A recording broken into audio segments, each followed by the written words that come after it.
ओम नमः शिवाय। ओम नमः शिवाय। दोस्तों, आप सभी का आपके अपने चैनल में एक बार फिर से बहुत स्वागत है और आपका बहुत आभार है। शिव पुराण में आपकी राशि से जुड़े हुए कुछ रहस्य बताए गए हैं। अगर आप इन रहस्यों को जान जाते हैं और इन रहस्यों का अपने जीवन में फ़ायदा उठा लेते हैं तो शायद आपकी बड़ी से बड़ी परेशानी हमेशा के लिए ख़त्म हो सकती है। कई सारे जातकों को अपनी राशि तो पता होती है पर जन्म तारीख नहीं पता होती, सही टाइम नहीं पता होता। कई सारे जातकों को अपनी जन्म तारीख और इसके बारे में कुछ पता ही नहीं होता है।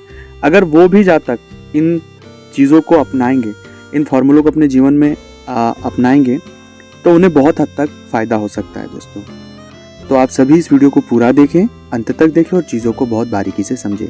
सबसे पहला रहस्य कि कलयुग में हमेशा व्यक्ति राहु जो है और शनि के अंतर्गत चीज़ों में बहुत ज़्यादा डिस्टर्ब होता है। अब वो कैसे डिस्टर्ब होता है? सबसे पहली चीज़ होती है कि राहु की महादशा और अंतरदशा में व्यक्ति को सबसे ज़्यादा पीड़ित होना पड़ता है, चाहे वो आर्थिक रूप से हो, फैमिली बैकग्राउंड से हो, या ऐसे घटनाएं जो चीज़ें वो उम्मीद से बाहर है, वो चीज़ें उसे झेलना पड़ती है। ये सबसे मुख्यतः चीज़ें हैं जो ज़्यादातर लोगों के बीच आपने देखी भी होगी। वो बहुत ही मूडी होते हैं, उनको मन किसी चीज़ में लगता नहीं है, चीज़ें स्थिर होती नहीं, मेहनत जितनी करते हैं फल मिलता ही नहीं है। और सेम इसी के साथ साथ शनि भी है कि शनि भी जो है वो कई हद तक इस तरह की सिचुएशनें आपको करता है। तो ये जो है चीज़ें, इन चीज़ों से आप अगर बाहर आना चाहते हैं और इस पूरी परेशानी से आप बाहर आना चाहते हैं तो उसका सिर्फ कुछ ही उपाय है जिन उपायों से आप बाहर आ सकते हैं। मैं उन उपायों को आपको बताऊं उससे पहले एक निवेदन है मेरा आपसे कि अगर अभी तक आपने चैनल को सब्सक्राइब नहीं किया है तो सबसे पहले आप चैनल को सब्सक्राइब कर लें।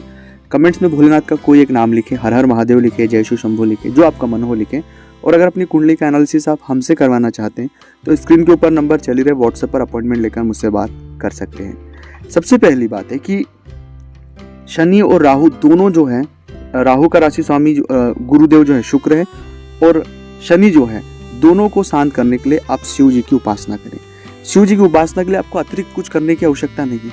अगर आप शिव जी के उपासक हो जाएंगे और हनुमान जी के उपासक हो जाएंगे, क्योंकि हनुमान जी शिव जी का 11वां रुद्र अवतार है, जब दोनों के आप उपासक हो जाएंगे, दोनों की साधना करेंगे, दोनों का नाम जप करेंगे, तो राहु और शनि दोनों कभी भी आपके जीवन में परेशान नहीं करेंगे।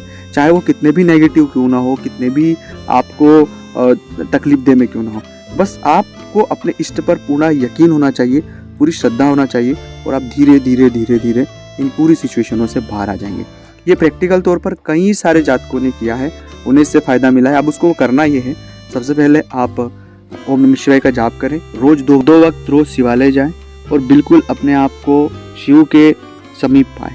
आपकी सब परेशानियां बहुत जल्दी खत्म हो जाएगी और आप इस पूरे बुरे दौर से, बुरी सिचुएशन से बाहर आ जाएंगे। यही सरल तरीका है। ओम नमः शिवाय।